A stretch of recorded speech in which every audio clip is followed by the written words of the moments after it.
What's up, Lethal Team? I'm back with another video, and today I'm going over a segment I like to call Playing with Lethal IQ. Alright, it's an in-depth look at what I'm looking for on both sides of the ball so that you never have to worry about what I expect as your team captain. Today I'm using Cincy Reds and 2v2s because it's harder for me to play with him, considering the fact he doesn't have any green in his build. I just want to show you guys it can work no matter what. Today we're going against a stretch glass cleaner and a playmaking shot creator. Alright, it's very important to know what you're going against, because when I look at it, I like to see if either one of these guys can guard me. If they can't, offense is easy. If they can, it's going to be a bit longer game. Alright, so going into it, the main defense that I play all the time is man-to-man switch everything. Alright, so as we go ahead and get into the gameplay, freeze it here. Man-to-man switch everything means if somebody comes up and set a screen, I'm switching. I'm not going to run through it. If the ball handler uses his body to set a screen to free up his partner, I'm switching. Just because it's not a formal screen set does not mean he's not setting a screen to free himself open. I'm switching on everything. If you don't know how to switch, you're going to burn it. Stop using the excuse that you're too slow. This is the reason why we switch. Switching takes away the 3-ball. And when you switch, you have to watch out for whoever the roller is so you can be in rebounding position. They can never get a free wide open layup. Alright, if they do, you better recover quick. Alright, so as we go ahead and get to the play, since he's going to end up picking up the guy with the ball, I'm going to rotate out to the corner. Alright, right now, since he's doing a great job of forcing the ball handler towards his help, and he does a great job of covering to get the block. Alright, so now as we get into offense, go ahead, freeze it here. This is what I'm looking for on offense. This guy right here in the black, he's too small to guard me. I want to post him up. If I'm getting a chance to post him up, do not bring this big ass person to come help him out in the paint. It's way easier for me to just kick the ball to the 3-point line for a wide open shot, or for me to just go ahead and score on the little guy. I don't care how boring it is. It's easy, simple offense is guaranteed wins. Alright, so if I got the small guy, let me have him. Do not cut. As we move into the play, they're going to double team me, and since he gets a wide open shot, which is cool because I'm there for the rebound, which I'm going to explain why that's important later. Alright, getting back into defense, this guy is going to give me a nice little step back move and shoot the shot in my face for a green. Coming back the very next play, he's going to get the switch off with Cincy. Crossover, he's going to step back again and get a nice little shot in Cincy's face. At this point, I know what he likes to do, and now I just got to play it. So if you watch him dribble, he's going to dribble, step back. He's going to get ahead of me, but I'll stay behind him purposely because I know he wants to step back, and I'm there to contest the shot. Cool. Now that we freeze it here, the guy in the red is now the guy guarding me, and the guy in the black is out there on Cincy. What I like to try to do for the most part is see if I can go ahead and score. Because if I can score on this guy, then it's going to be an easy day. Neither one of these guys can guard me. But keep in mind, I don't know his badges. I do not know how much red he has. So if he is able to guard me, that's when, IQ comes into play and we really got to play some basketball.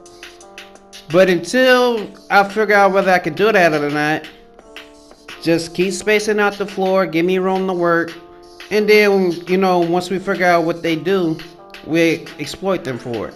So right here, I can tell that he has pogo stick, probably have intimidator. I missed, they get a wide open jump shot. So we down 9-0 as y'all can tell. So now it comes down to us getting a stop. I go ahead and let this guy shoot. We get the rebound. And I kick it out. Now, freeze it here, man. Go freeze it here. One thing I get pissed about is when people lose sight of IQ. Why would you dribble and give them a chance to switch and put the guy on me when I can't score into the paint? It just makes it that much tougher for us to try to get a bucket. I never want to shoot the ball if I don't have to. I will if I'm open. But giving them a chance to switch is just not smart. Alright. So, as we go ahead and continue on with the play, he's going to switch out here. So I got the guy with the red on me since he's going to get a wide open jump shot. Cool. I got the rebound. You notice every time y'all shot, I got the rebound. Freeze it here. Now that I'm sitting here dribbling wide open because the big man is going to dare me to shoot, I'm going to literally sit here and hold the ball until you cut underneath the basket and get the rebound. If you notice, every time y'all get open shots, I'm running down to get the board. So every time I have an open shot, which I can tell I'm open, like this is a wide open jump shot, nobody's guarding me. But why would I shoot this jumper and nobody's down there to get the board? It doesn't make no sense at all to me. You know, it's like clockwork. Whoever the little guy's guarding, you should be able to out-rebound them. Simple. And then, on top of that, I'm a pretty decent shooter. You don't see it often because I always got the little guy on me. But I'm a decent enough shooter to where they gotta respect me out here. You know, I've forced myself to be an all-around player so that the team could be better. But I will literally sit here and hold this damn ball until somebody runs under there to get the damn rebound. Y'all don't ever have to worry about that for me because I do it for y'all regardless. So please do it for me. Now as the play go ahead and continue, I'ma hold it. Eventually I tell Cincy to go. And once he goes down there for the board, I shoot the ball. Now, I know what y'all thinking, Lethal, you don't shoot the ball that much. Well, I don't get as many shot opportunities. You know, most of my shot opportunities are underneath the basket, wide open. So right there, I'm going to keep getting Cincy open shots and go down there for the board. If I don't get it, it's fine because we should be able to play defense anyway. At this point right here, since he did a great job, I let my man shoot and it rattles in, which let me know he ain't got as much confidence in his jumper. He hasn't green one yet, so I know we eventually will come up with another stop. On defense, all Cincy has to do is keep forcing him towards his help, which I'm there to pick up, and he's able to just recover to the other man off the switch. Right here, the guy in the red gets baited, and even though they're going to get a pretty good jump shot off here, he missed, since he did a great job staying in rebound position. And we get the ball back on offense. So again, I'm going to hold the ball, wait for Cincy to go underneath. And once they leave me open, take my jump shot. You know, it's really easy to play with me. Right here, they switch off again. Cincy goes and gets the board. Easy jump shot. At this point, I'm trying to keep them from switching, and since they want a double team, you guys get a wide open jump shot. It's literally that easy playing with me. They're either going to double me and leave y'all open, and if they're going to leave me open, I'll shoot it, but damn, at least go get the rebound. And when you do things like that, the game becomes much easier, much more enjoyable for the both of us. The score doesn't be as close, and then you understand the way I like to play. And at the end of the game, I get that good 99.9, so it's all good. Alright? Stop cutting, bringing that big man to the basket, and we're good. Now, let's get into the 3v3. You know, because y'all seen 2v2. And some of y'all still might have some questions and some other things in 2v2, but for the most part, that's the way I like to play. As you can see right here, none of these guys can guard me. So I already know off rip, offensively, we're going to score the ball. All of them are too small. So it's going to come down to being able to play some defense. So for me, like I said, the key thing I do is man-to-man switch everything. If you get beat off the perimeter, which I'm going to go over this a couple of times, man. Because y'all keep telling me this move, this little pro hop is so hard to step. All you got to do is put yourself in a position in front of him. When he pro hops, just stay in front of him. It's not that hard. It's literally not that hard.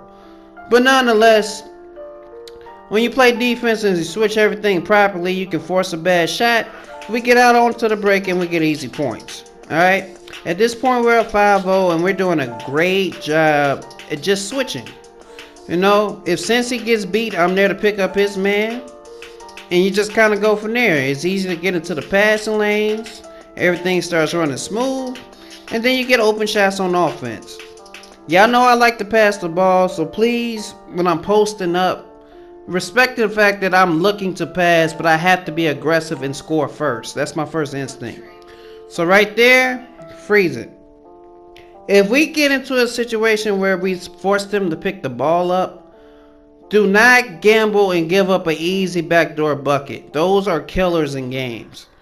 You know, in my opinion, the best thing you can do is stay in that halfway point and go out there and contest the three-pointer and just be in position to get the rebound.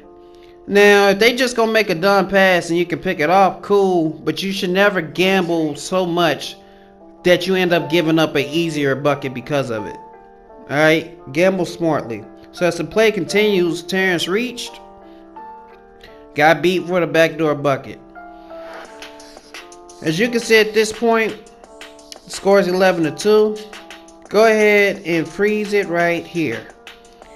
Now, when you plan the corners with me, that hash mark area that I'm pointing to is key. If you play that, you'll be able to slide over, which would allow the person who's guarding the ball handler, which is Cincy at the time, to rotate out to the corner. And it allows me to go inside and protect the rim. This is very important in 5v5, well, 5-out gameplay. Alright, 5v5, 5-out. When teams go 5-out and you play it correctly, you'll always be in a position to contest the shot. If you do it wrong though, they will burn you. So as you see, he gets by Cincy, I'm able to pick up and contest. And then we out on the break. At that point, I can pass it, cut down, get it back, pass it one more time for the wide open three. We all good money. So that's all I pretty much got for y'all guys, man. That's how you play with me. So right there where Cincy just cut, don't do that. Alright, now he's going to cut again and get a bucket, but I already got the small guy on me. Stop getting in my way.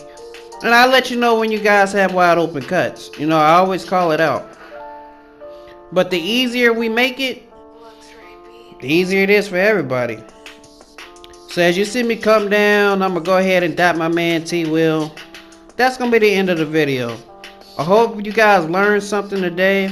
And like I always say, it's been lethal. I'll catch you guys in the next video, man. I'm out.